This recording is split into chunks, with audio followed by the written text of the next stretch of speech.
오늘 에스겔서 3장의 말씀은 이제 에스겔이 소명받는 장면의 이제 마지막 부분입니다. 하나님의 부르심을 받는 마지막 부분인데 크게 이것은 4개 단락으로 나누어져 있죠. 첫 번째 단락은 에스겔을 하나님께서 보내시는데 어떤 사람에게 보내느냐, 말이 통하지 않는 이방인에게 보내는 것이 아니라 네가 쓰는 고국의 말, 히브리 말로 복음을 전할 수 있는 그 이스라엘 사람들에게 내가 너를 보낸다 하고 분명히 에스겔은 누구를 위하여 보내심을 받은 사람이다.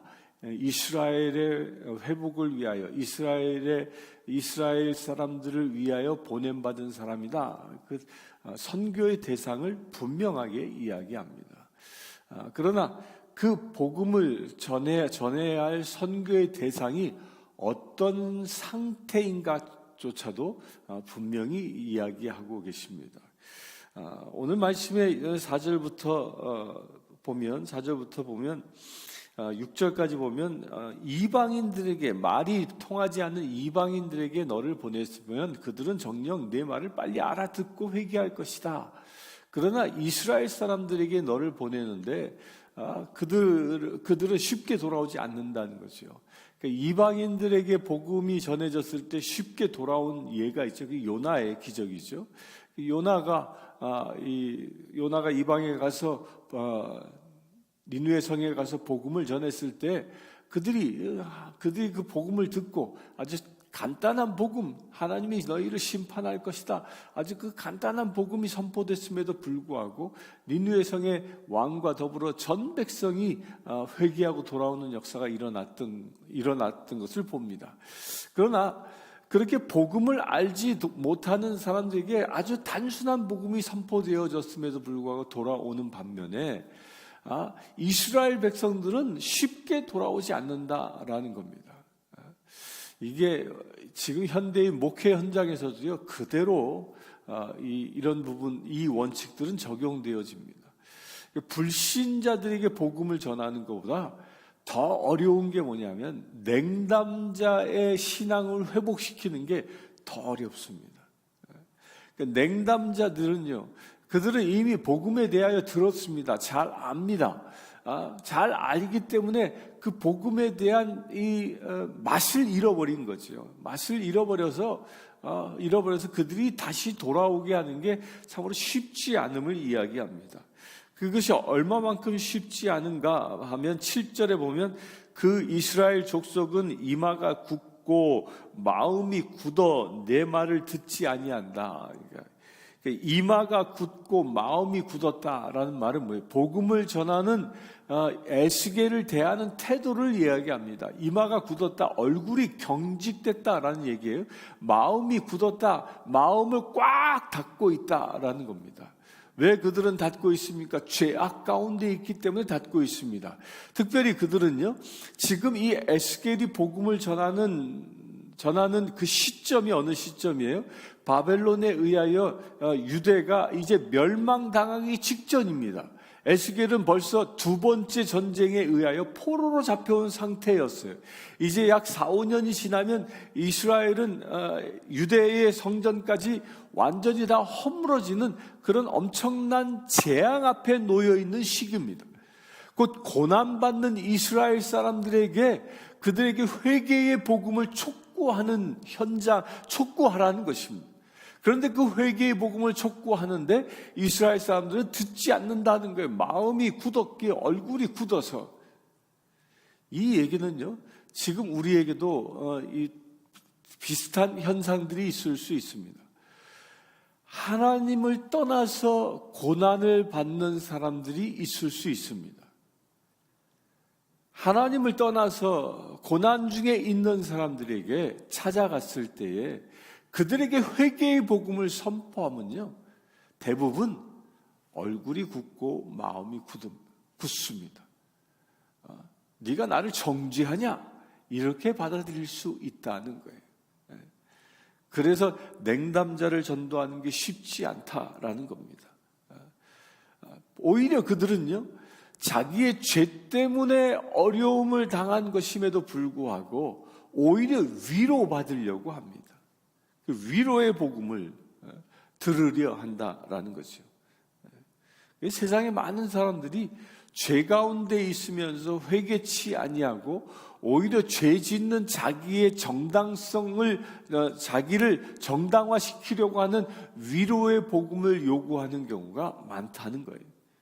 그건 다 거짓 복음이라는 것입니다.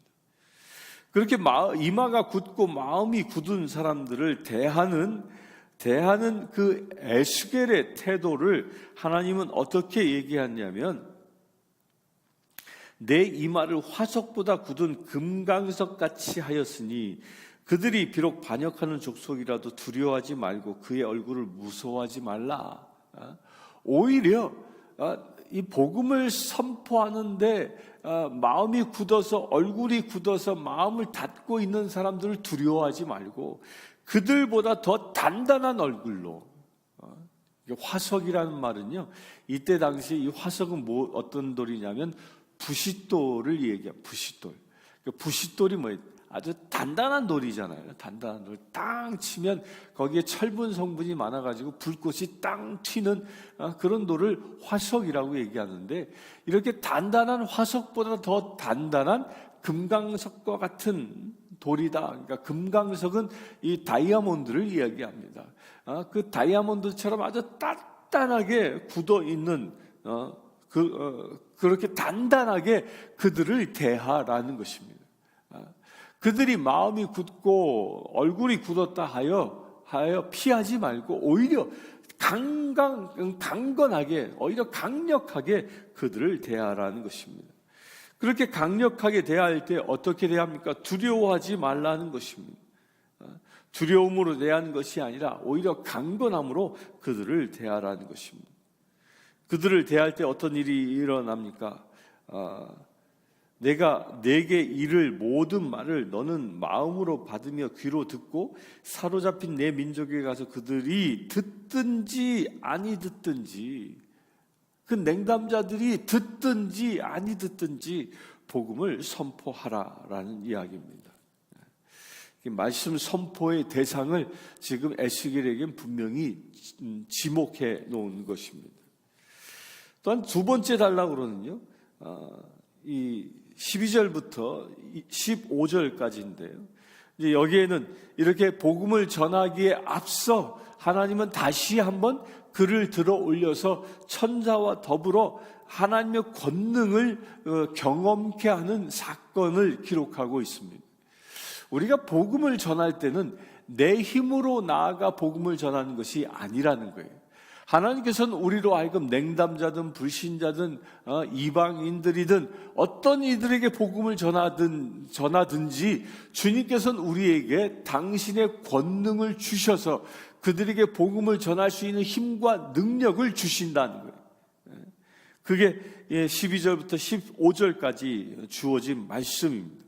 그래서 우리는 복음을 전하는 데는 내 힘으로 하는 게 아니라 주님과 더불어, 주님과 동행하여 하늘의 군대와 동행하면서 복음을 전하는 것입니다. 그래서 14절에 여호와의 권능이 힘있게 나를 감동시켰다. 여호와의 권능이 힘있게 나를 감동시켜서, 이 말은 뭐예요? 여호와의 권능이 나를 무장시켜 주셨다라는 이야기입니다. 복음을 전하는 자는 하나님의 권능으로 무장하는 것입니다. 이것을 에베소서에는 뭐예요? 하나님의 전신갑주로 무장하라라고 말씀하신 바와 같은 것이죠. 또 세 번째 단락은 이제 16절부터 21절까지 나누어질 수 있는데, 여기에서 중요한 것은 복음을 전하는 자는 파수꾼이라고 상징적으로 표현하고 있다는 거예요. 파수꾼이 뭐예요? 파수꾼은 이 성곽의 높은 망대에 올라가서 외부로부터 적이 오는지 아닌지를 살피고 알리는 자입니다. 그 복음을 전하는 자는요, 우리가 세상을 살아가면서 세상의 악한 권세의 침입으로부터 그 소식을 알리는, 그 경고하는 역할을 하는 자가 이 파수꾼의 역할이라는 것입니다. 우리도 이 세상을 살아가면요, 세상에 얼마나 많은 악들이 존재하는지 모릅니다. 수많은 악들이 우리를 공격합니다. 저는 이 매주 금요일과 토요일은 교회에서 굉장히 늦게 가게 되는데, 금요일 날 같은 경우에 뭐 보통 새벽 한 1시에서 2시쯤, 그 다음날 토요일 새벽에 집으로 가게 되는데, 그 집으로 가다 보면 여기 요 아파트 앞에 이 주차장, 막 길가까지 차들이 쫙 주차해 있어요. 처음에 저기 왜 이렇게 이 한밤중까지 이렇게 차들이 많나 봤더니 그 안에 런더리샵 옆에, 코인 런더리 옆에 그 나이트 클럽이 있더라고요. 그 나이트 클럽의 젊은이들이 그 금요일 밤, 또 토요일도 마찬가지, 토요일 밤에 막 새벽 1-2시가 넘어까지도 주차장에 그냥 쫙 차를 채우고 있지요. 세상 사람들은요, 그곳에서 자기 영혼이 상한다라는 걸 알지 못하는 거죠. 그들을 향하여 복음을 선포하는 것, 이게 파수꾼의 역할이라는 거예요. 세상에 우리의 믿음을 빼앗아가는 그런 악한 문화, 문명을 분별해내고 그것으로부터 지킬 수 있도록 복음을 선포하는 것, 이게 파수꾼의 전도자의 역할이라는 겁니다. 뭐 단순한 예지만 또 뭐 얼마나 많은 문화와 문명을 통해서 우리의 영혼을 잠식합니까? 이 현대는요, 이 스마트폰이 둘 중에 하나를 완전히 사람들을 분리시켜 버리잖아요. 스마트폰을 통하여 말씀을 듣고 찬양을 즐겨 듣는 사람이 있는가 하면, 어떤 사람은 스마트폰을 통하여 이방의 문명 가운데 푹 빠져버리는 사람들이 있습니다. 영혼을 상실하는 거죠. 그런 것으로부터 깨어나오게 하는 자, 그런 사람들이 누구라고요? 복음을 전하는 전도자, 곧 파수꾼의 역할이라는 것입니다.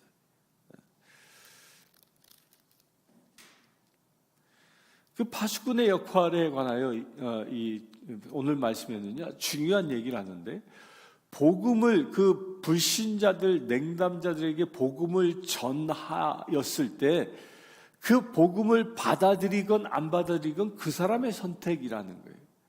그런데 그들에게 복음을 전하지 않아서 그 불신자들이 멸망에 처하면, 복음을 전하지 않은 파수꾼 선지자에게 그 멸망의 책임이 간다는 얘기입니다. 그러나 복음을 전하였으나 그들이 받아들이지 아니하여 멸망하게 되어지면, 그 멸망의 책임은 누구에게 있어? 복음을 받아들이지 않은 사람에게 있다는 거예요. 여기에서 우리에게 중요한 이 책무에 대하여 얘기하는 겁니다.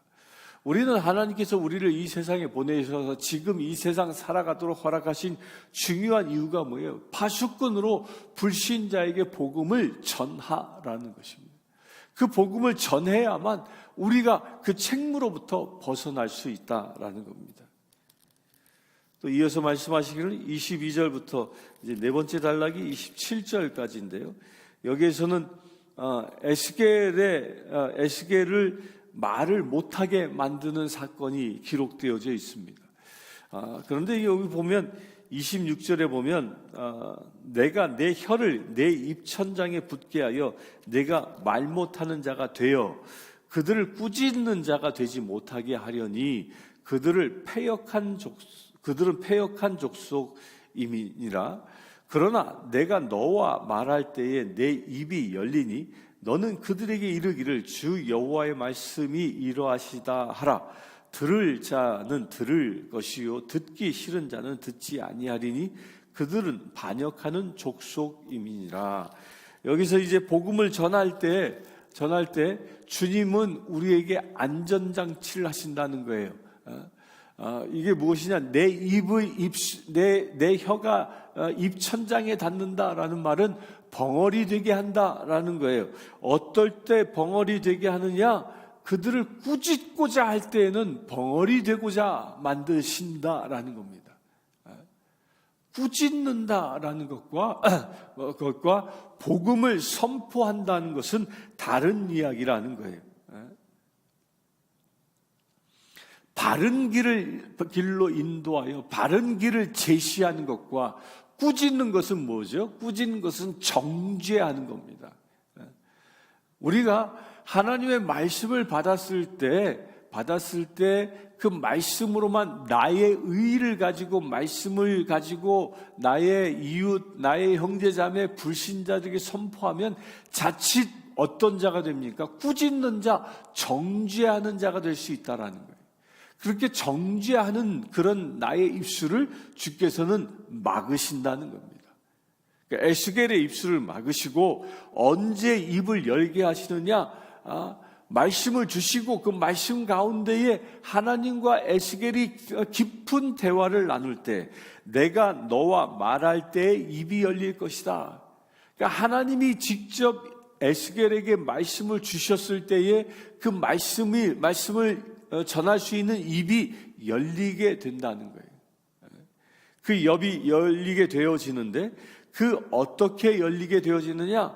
말씀을 선포하는데 듣는 자도 있을 것이고 듣기 싫은 자도 있을 것이다 라는 거예요. 근데 여기서 말씀은 정죄의 이야기가 아니라 복음의 이야기를 얘기하는 겁니다. 구원의 복음이죠. 그 구원의 복음이기 때문에 그 구원의 복음은 회개의 복음이고, 회개하라 말하는 것이고, 회개함으로 인하여 우리가 영원한 생명 구원에 이를 수 있다라는 그 구원의 복음을 선포하는 것입니다. 그게 어떻게 가능하다고요? 하나님과 내가 대화할 때, 하나님과 내가 말씀 가운데에 대화 나눌 때, 곧 기도할 때 구원의 복음이 선포되어진다는 거예요. 그래서 오늘 이 3장 마지막 절에는 에스겔에게 부탁하는 이야기는 내 자신의 혼자 생각으로 복음을 전하지 말라는 거예요. 그럴 때 그의 입을 닫게 만드신다는 거죠. 그 언제 복음을 전합니까? 하나님과 깊은 대화, 곧 기도하고 나서 복음을 전하라는 것입니다. 복음을 전할 때 듣는 자도 있을 것이요, 듣지 않는 자도 있을 것이나 그 모든 책임은 내게 있는 게 아니라 그들에게 있는 것이죠. 우리도 그와 같은 일이 일어나길 바랍니다. 오늘 하루를 살아가면서 내 주변에 혹여 불신자들, 냉담자들이 있다면 먼저 기도하고 하나님이 주시는 마음을 가지고, 하나님이 주신 말씀을 가지고 그들에게 복음을 선포할 수 있는 귀한 날 되길 바랍니다. 그래, 에스겔처럼 하나님의 복음을 선포하여 이스라엘의 회복을 꿈꿀 수 있는 그런 선지자의 사명이 오늘 저와 여러분들에게 일어나기를 주의 이름으로 축원합니다. 함께 기도하겠습니다. 주 아버지 하나님, 에스겔을 택하여 이스라엘을 구원케 하십니다. 에스겔을 택하여 얼굴이 굳은 자, 마음이 다친 자를 구원케 하십니다. 에스겔을 택하여 주께서는 그에게 말씀을 주시고 영으로 무장시켜 주셨습니다. 에스겔을 택하여 하늘의 군대 천사들과 더불어 사역할 수 있도록 허락하여 주셨습니다. 주님, 우리도 그와 같이 되어지기를 원합니다. 오늘 하루를 살아가며 에스겔처럼 주의 사명을 받아 냉담자를 향하여, 불신자를 향하여 복음을 선포하는 거룩한 날 되어지기를 원합니다. 그 일을 위하여 간구하건대 주님, 우리의 입술을 주관하여 주시옵소서. 정죄하는 자가 아니라 구원의 복음을 선포하시는 거룩한 입술 되게 하여 주시옵소서. 먼저 깨어 기도하라 말씀하셨사오니 오늘 하루 기도를 통하여 승리하는 거룩한 날 되어지기를 원합니다. 기도를 통하여 하나님의 말씀을 받는 거룩한 날 되어지기를 원합니다. 기도를 통하여 주의 권능을 얻을 수 있는 거룩한 날 되어지기를 원합니다. 주님, 이 시간 예배하는 모든 심령들마다 하나님의 권능으로 무장시켜 주시고 말씀의 은혜를 더하여 주시옵소서. 그래 아버지 하나님, 이 시간 기도 가운데 떠오르는 심령들에게 오늘 충성된 주님의 자녀로 그들에게 복음을 선포하여 그 영혼을 살리는 놀라운 역사가 일어날 수 있도록 아버지 축복하여 주시옵소서. 우리 주 예수 그리스도의 이름으로 기도드리옵나이다. 아멘. 지금 우리 주 예수 그리스도의 은혜와 하나님의 크신 사랑과 성령 충만함이 늘 깨어 기도하며 복음을 전하기를 작정한 주의 사랑하는 모든 지체들 위해 지금부터 영원토록 함께 하실지어다.